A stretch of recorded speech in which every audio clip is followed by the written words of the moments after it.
Pengertian pembelajaran berdiferensiasi. Pembelajaran berdiferensiasi adalah serangkaian keputusan masuk akal yang dilakukan oleh guru dalam proses pembelajaran dalam rangka untuk memenuhi kebutuhan belajar dari murid-muridnya. Nah, di dalam melakukan pembelajaran berdiferensiasi itu meliputi beberapa aspek seperti tujuan pembelajaran, bagaimana guru menanggapi kebutuhan belajar murid-muridnya, lingkungan belajar yang menyenangkan bagi murid, manajemen kelas yang efektif, hingga penilaian berkelanjutan dari penilaian di awal, penilaian diagnostik, penilaian formatif, bahkan sampai ke penilaian sumatif. Secara umum, ada 3 kebutuhan belajar murid yang perlu dipertimbangkan oleh guru dalam mempersiapkan pembelajaran di kelas. Yang pertama, yaitu kesiapan belajar murid. Kita perlu untuk mempertimbangkan kesiapan belajar dari murid-murid yang kita ajarkan. Kesiapan ini bisa meliputi banyak hal. Bisa ada murid yang siap untuk menghadapi pembelajaran yang kompleks, tapi ada murid yang siapnya menghadapi pembelajaran yang lebih sederhana. Ada yang siap untuk pembelajaran yang abstrak, ada yang siapnya untuk pembelajaran yang konkret, ada yang siap untuk pembelajaran cepat, ada yang lambat. Jadi kesiapan belajar murid ini perlu menjadi pertimbangan kita sebagai guru dalam mempersiapkan proses pembelajaran. Yang kedua yaitu minat murid. Ada murid yang minatnya terhadap visual, ada yang lebih suka terhadap audio, ada yang lebih suka melakukan kegiatan yang menggunakan aktivitas tubuh, ada yang lebih suka mewarnai, ada yang suka berbicara. Banyak minat murid yang perlu menjadi pertimbangan kita juga dalam melakukan atau menjalankan proses pembelajaran. Yang ketiga yaitu profil belajar murid. Profil belajar murid itu terkait dengan kenyamanan dia dalam belajar, seperti suhu lingkungan, tingkat kebisingan dari ruangan tempat dia belajar sambil mendengarkan musik atau belajar sambil berkomunikasi dengan teman-temannya. Jadi sangat banyak profil belajar murid yang perlu menjadi pertimbangan kita dalam melaksanakan proses pembelajaran. Mengingat begitu banyaknya kebutuhan belajar murid yang perlu kita pertimbangkan, maka kita juga perlu tahu bagaimana caranya kita mengetahui kebutuhan belajar murid. Ada beberapa teknik, ada beberapa pendekatan yang bisa kita lakukan, seperti melakukan sesi diskusi dengan murid tersebut secara langsung. Kita bisa bertanya dengan guru yang sebelumnya mengajar dia. Kita bisa melihat hasil belajarnya pada pertemuan sebelumnya atau pada term sebelumnya atau pada semester sebelumnya. Kita bisa melakukan survei dan masih banyak lagi pilihan-pilihan yang bisa kita lakukan untuk mengetahui kebutuhan belajar murid. Setelah guru berhasil memetakan kebutuhan belajar murid dari kebutuhan akan kesiapan belajar, minatnya, sampai ke profil belajar, kini saatnya guru untuk merancang pembelajaran berdiferensiasi. Ada 3 strategi yang bisa dijalankan oleh guru. Yang pertama, diferensiasi konten. Diferensiasi konten adalah suatu tindakan dilakukan oleh guru di mana guru mempersiapkan materi ajar dalam bentuk yang beragam untuk memenuhi kebutuhan belajar murid yang berbeda-beda. Misalnya, ada siswa yang lebih senang membaca, maka guru perlu menyiapkan materi yang berupa teks bacaan. Misalnya sebuah berita di website tertentu yang bisa dimasukkan di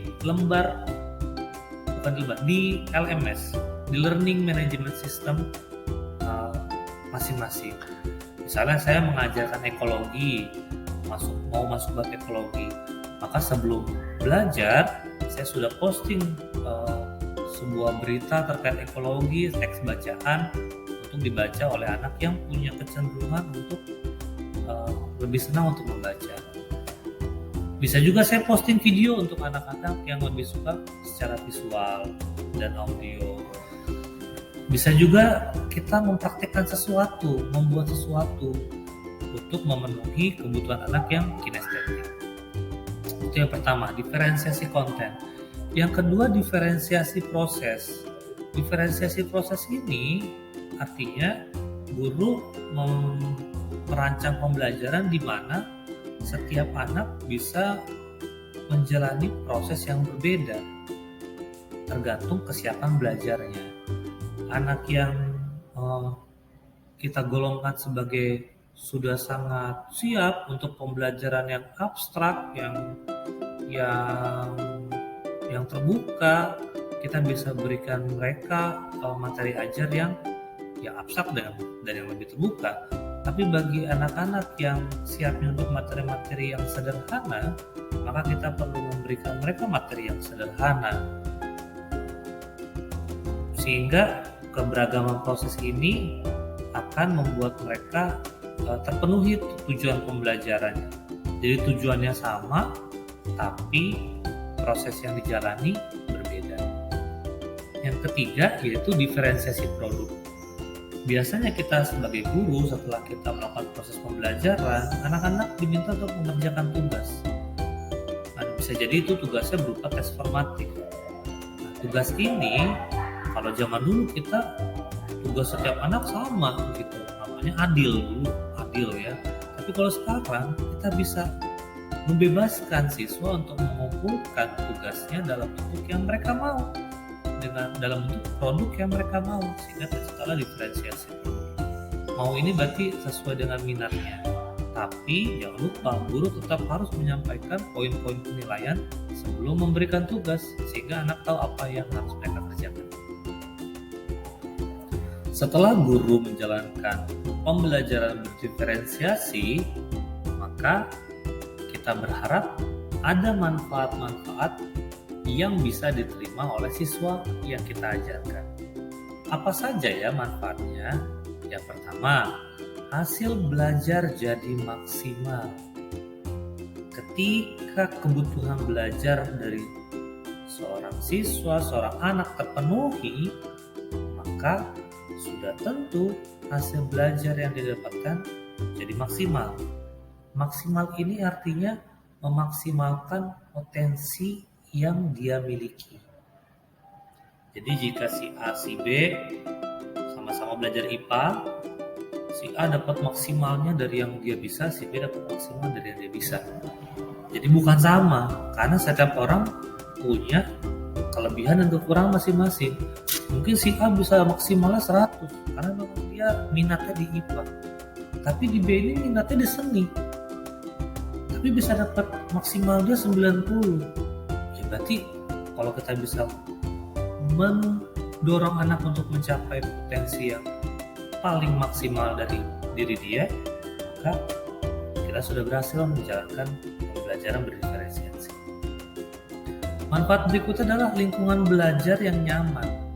Ketika anak mendapatkan pembelajaran sesuai dengan kebutuhan dia, tentu dia akan nyaman mengikutinya. Tidak akan lagi ada yang merasa tertekan, merasa terpaksa mengikuti pembelajaran. Dan jika mereka sudah nyaman, tentunya akan ada kebahagiaan di sana, sehingga akan rajin datang ke sekolah tepat waktu dan mengikuti pembelajaran dengan antusias. Jadi setelah saya mempelajari modul 2.1 tentang pembelajaran berdiferensiasi ini, saya menyadari bahwa sangatlah penting merupakan suatu keharusan bagi guru untuk menjalankan pembelajaran berdiferensiasi ini di setiap kelas yang mereka ajarkan, termasuk saya. Nah, korelasinya apa nih pembelajaran diferensiasi dengan modul-modul yang sudah kita pelajari sebelumnya? Yang pertama, modul 1.1 mengajarkan tentang filosofi pendidikan nasional Ki Hajar Dewantara. Ini sangat relate karena di modul 1.1 itu tujuan utama kita mendidik anak sebetulnya menuntun seluruh kodrat yang ada pada dirinya, baik itu kodrat alam maupun kodrat zaman, untuk mencapai keselamatan dan kebahagiaan yang setinggi-tingginya, baik masa sekarang maupun masa yang akan datang. Jadi anak-anak itu perlu bahagia, perlu selamat, dan kita perlu menuntun kodrat-kodrat yang ada pada dirinya. Kodrat tiap anak kebetulan beda. Ini kan berarti pembelajaran berdiferensiasi. Kita perlu menjalankan pembelajaran berdiferensiasi, menuntun semua kodrat yang ada pada diri anak. Yang kedua, modul 1.2, nilai dan peran guru penggerak. Ini juga sangat relate. Karena nilai guru penggerak itu ada 5, yaitu berpihak pada murid, mandiri, kolaboratif, inovatif, dan reflektif. Dalam pembelajaran berdiferensiasi, kelima nilai guru penggerak ini sangat terlihat, terutama di berpihak pada murid. Begitu juga dengan peran guru penggerak. Ada beberapa peran guru penggerak, tapi yang paling terlihat dalam pembelajaran berdiferensiasi adalah menjadi pemimpin pembelajaran. Seperti itu. Dengan modul 1.3 yaitu visi guru penggerak, saya di modul 1.3 sudah menuliskan visi saya, yaitu menjadikan siswa yang saya ajarkan menjadi bahagia lahir dan batin, baik masa sekarang maupun masa yang akan datang. Itu visi yang saya tuliskan.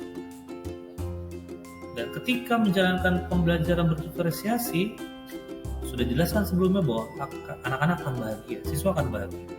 Jadi sangat relate antara visi yang saya tuliskan dengan pembelajaran berdiferensiasi ini. Dan yang terakhir yaitu budaya positif 1.4. Pembelajaran berdiferensiasi tadi sudah dijelaskan bahwa akan meningkatkan kenyamanan murid dalam belajar. Motivasi belajarnya pun akan meningkat. Ada motivasi intrinsik untuk belajar ketika lingkungannya sangat mendukung. Nah, ini adalah salah satu bentuk budaya positif.